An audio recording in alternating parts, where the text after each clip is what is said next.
12 people, 6 years, 80 bosses, a world built on Korean technology that no Souls has ever touched, and a meta of 54. That right there tells you everything and nothing at the same time, because the people calling this the worst game of 2026 are being a little too harsh, and the people calling this a hidden gem are being a little too generous.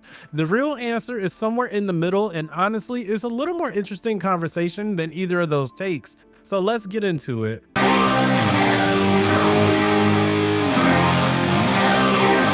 First thing, and I really want to be clear about this, the Relic First Guardian is not a Souls-like. I know Steam says it is, I know gaming journalists keeps calling it one, the marketing absolutely leans into it, but it's just not a Souls. And if you're expecting a Souls-like, you're gonna bounce off of this thing harder for reasons than anything to do whether this game is actually good or not. So here's what actually is happening when you play this. You get dropped into this dark grim world called Tarsiltis. The tone hits you immediately that this place is miserable, and pretty much right away you notice that when you kill an enemy they stay dead, which sounds obvious, but most games like this is not. In a Souls-like, you rest at a bonfire or a site of grace and everything comes back. That respawn loop is literally what the entire genre is built around. The Relic doesn't have that mechanic. You clear an area and it stays cleared. You rest at something called the T-Bell Stone, your healing comes back, but those enemies you just killed are gone for good. And there's no currency lost on death either. There's no running back to your bloodstain, you just go from the last checkpoint and go on again. Progression sticks, and that changes everything about how this game feels to actually play through. Pretty interesting choice once you stop trying to make it into Elden Ring and just let it be what it is. We do have to focus on the stamina system for a second, because this is where the identity of the game lives. Normally in one of these games, stamina is running everything. Every swing, every dodge, every block is all draining the same bar, and you're consistently watching it. The Relic reserves the stamina for only defense and evasion. Attacking costs nothing, skills runs on cooldown, so the whole thing is designed around staying in an enemy's face and staying aggressive after the backing off every few seconds and waiting for your bar to come back. When the system is clicking, it generally feels different from anything else you're gonna play right now. You dodge an unblockable attack and immediately chain it to your skill rotation, keeping that pressure up. No stamina threatening to bottom out and leaving you stunned. You just keep going. It is faster than most things in this gaming space and more aggressive and more fluid in those good moments. You get 5 weapon types: sword and shield, battle staff, daggers, two-handed weapons, and the longsword. They actually play differently from each other. Daggers are fast and relentless. Two-handed weapons hit like a truck, but you are committed to every swing, so you have to be smart about how you go for it. The battle staff has a range and sweep that you cannot replicate with other weapons. None of these feel like reskins of each other. For a team of 12 people working on that, that's kind of wild, honestly. There are 12 skill trees that you can mix and match without getting locked into a class. You can swap weapon types at a specific NPC for a cheap item cost, so you never feel stuck with the build that you're not feeling anymore. The two-handed axe, when you finally start unlocking the spinning scythes and cleaves, that hits differently in the best possible way. The weight on it feels real in a way that a lot of action games don't actually nail. Leveling is also handled differently in this game. There is no XP bar, no stat screen to dump points into. You build your character through relics. Over 70 different passive effects that drop from bosses, come out of chests, and get handed out as quest rewards. HP regen on kills, damage scaling, stamina boost, elemental bonuses. Finding the right combination of your playstyle is generally satisfying, and some of those setups can completely flip on how difficult a boss fight goes. Stumbling onto a build that just works without looking it up is one of the best things that this game does. Pairing timing windows are pretty generous, so you pick up the rhythm of it fairly quickly, and the bosses, they call them brutals in this game. The good ones are really good. Marisa the Karn Witch comes at you with a fury of crows, and her curse move can one-tap you if you miss the tail. Brogros is throwing twin heavy hammers at you, and you have to read this launch animation instead of just reacting to the swing. The Unreturned is this stage-like thing that snakes the ground with tremors, and you have to work around the footwork requirements while staying at range to attack. These fights want you to learn them, and when you finally do and that boss goes down, it feels generally earned. When the combat is working the way it is supposed to, one-to-one, open space, your cooldowns hitting the right windows, parrying landing, is satisfying in a way that feels specific to this game. You can tell that people who really built this cared about what they were actually making. So moving through our suits, here is what the exploration actually feels like. The game opens up across 3 regions: dense forests, ancient ruins, and cave systems. Each one looks and feels completely different. The forests have this real dark horror atmosphere to them. The ruins feel appropriately old and long emptied out. The caves with their faint void-like glow are actually pretty eerie in a good way. And remember, enemies stay dead, so as you push through each area, it stays clear behind you. That makes exploration actually feels like it means something because every corner you cover is permanently yours. You are slowly building this mental map of the world, which is kind of cool in practice. The storytelling is actually pretty clever once you start engaging with it. There are written notes scattered around from people who are already dead by the time that you get there. Voice-acted diary fragments that you piece together as you move through the area. There is one story about a group of villagers who barricaded themselves against a bandit of looters, and it's this whole thing involving a false promise, a deception, and one survivor who made a choice that kept them alive, but this kind of ruined them. It reads like a story with a nasty gut punch at the end. And you did not need to find it, you just found it because you were curious and poked around. That's good design choice. The brutals that you are fighting also have more going on than just random monsters. Each one is rooted in a specific archetype from Korean folklore. People consumed by the void through grief, betrayal, obsession, guilt, things that have been in the Korean storytelling for centuries. Most Western players are not going to catch those specific references right away, and honestly, that translation makes some of it harder to access than it should be. Not everything in the game works well though. The English translation is all over the place. Sometimes it's charmingly rough, sometimes it's just confusing. Some of the NPC character models do not have enough facial detail to really sell the voice performances that they're paired with.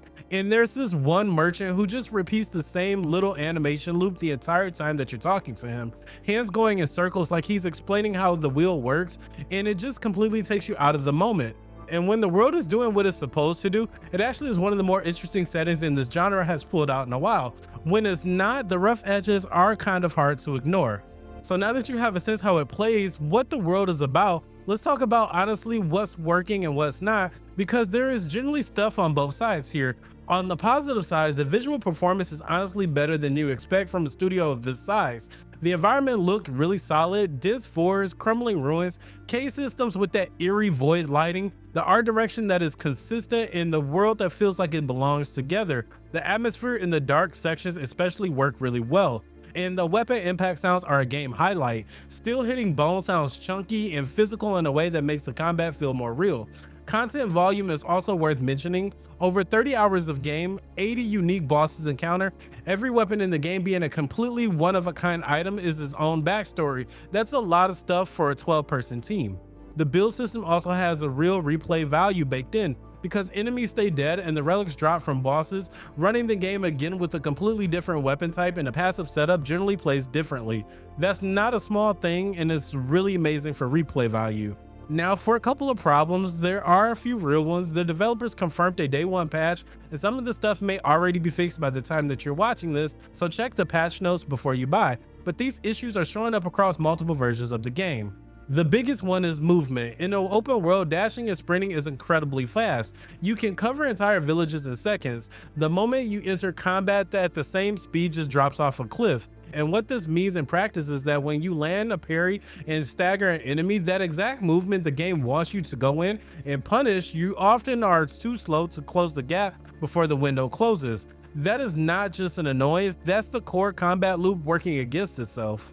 And when you do get there, the game does nothing with it. There's no finisher, no special animation, no visceral attack. The enemy just kind of stands there for a few seconds while you swing your regular combo at them. You land a parry and then the game just shrugs. For a system built around parrying as the main skill and expression, that is a pretty big hole. Camera is another major problem. A lot of boss arenas are cluttered with trees and walls and debris, and the camera just clips right into all of it without correcting itself. You're mid-fight and things are getting intense, and then suddenly you're just staring at a tree trunk while you're taking hits off screen. It makes deaths feel cheap and random instead of something that you can actually learn from. The audio is inconsistent in ways that are hard to ignore. Bird songs and water sounds just randomly appear in empty fields with no source, looping the same clip over and over again. It cuts out completely and then starts again somewhere else. Some attacks you can barely hear, others are ear-piercing. The translation also gets pretty rough in places. The worst example is the ice magic tooltip, which literally reads that the enemy hit deals ice damage, meaning according to the game's own text, you're buffing the enemy and making them hit harder with ice. It's a horrendous tooltip and almost impressive how wrong it is. Map and compass do not agree with what direction that you're facing. Scrolling the map actually moves your player marker around, which means you cannot reliably tell where you are in the world. NPCs' conversations near you have nothing to do with you and will lock you in inputs until they're done talking. Dashing at full speed clips you through the game's geometry and causes game crashes. The upgrade grind also feels slower than the game really needs it to be. The blacksmith shows up sporadically rather than being available. Crafting materials do not drop super consistently, and you pick up relics faster than you unlock the slots to actually equip them, so your inventory is full of useful passive that you literally cannot use yet. The build expression that makes this combat feels really good arrives too late in a lot of cases. Just keep in mind that this game was made by 12 people. Sit with that for a second. One team of 12 people with 6 years of development. The game was nearly canceled and Perp Games stepped in to publish it. What they put together is semi-open world across 3 distinct regions, 80 unique boss fights, and a whole cultural foundation built on Korean mythology, 12 skill trees, and 70 plus relic passive. Every single weapon being its own unique item with its own story, 30 plus hour of content with a huge undertaking for a studio of that size. Bigger teams with way more money would have thought twice about committing to that scope. The problems in the game are real and they do matter, but this isn't some cynical cash grab. It's a small, passionate team that tried to do too much with what they had. That's a different kind of shortcoming, one that earns your frustration, the other earns a little more closer to just general disappointment and maybe some patience. If you're a patient Souls-like veteran who's hungry for something generally different, this is probably worth a look for you. Non-responding enemies, stamina-free offense, 80 brutals, Korean folklore as the foundation. You're not getting the combination anywhere else right now. When that combat clicks, it's satisfying in a way that's specific to this game, and if originality matters more than polish to you right now, this could be your game. Just go in knowing what you're walking into. If you're newer to this genre and more of a casual side, this is probably not the place to start. The camera and the navigation issues just pile onto the friction on top of what the game already asked for you on its best days. Wait for some patches or maybe a sale. If you're on PC, check the patch notes before buying anything and make sure all of the issues that I've listed here have been addressed. Xbox and Switch players, your version are not out yet. They're coming out later this summer. Keep an eye on how the PS5 and PC communities respond to the patches over the free weeks. That's going to tell you way more about the version that you actually are going to get, more than any trailers will. Listen, the Relic First Guardian is a flawed game. The movement and the lack of parry playoff undercut the combat that's supposed to be the whole reason that you're playing. The camera is unreliable, the translation actively misleads you in places, the audio mix is a complete mess, and the upgrade grind is slower than it should be, but nobody else is doing any of these things that this game is doing right now. Korean mythology, enemies that are staying dead, and offense that are completely free from the stamina cost. That lane is generally original and nobody else is in it. Whether day one Relic can actually hold that lane is a real question, and the meta score of 54 kinda already answers that question. There's a version of that game that scores 20 points higher. You can actually see it in the moments where everything is firing off, but that version just isn't fully here yet. At $49.99 right now, I would honestly just say wait, give it a few patch cycles. If you're the right kind of patient player who actually values originality over polish, this is worth something finding here. But honestly, again, just not at full price, just not quite yet. But that's it for Relics of the First Guardian. If this is the kind of content that you're looking for, hit subscribe. I love giving honest takes, and I'll even love it more when YouTube gives me money for just yapping about video games. Come hang out on Twitch. I'm here every Monday, Wednesday, and Friday, and Saturday at 9:30 Eastern time. Link is in the description, but my username is the Alpha. Come and hang out. Until next time, stay safe, stay smart, stay lethal, and as always, stay alpha. Catch you in the next one.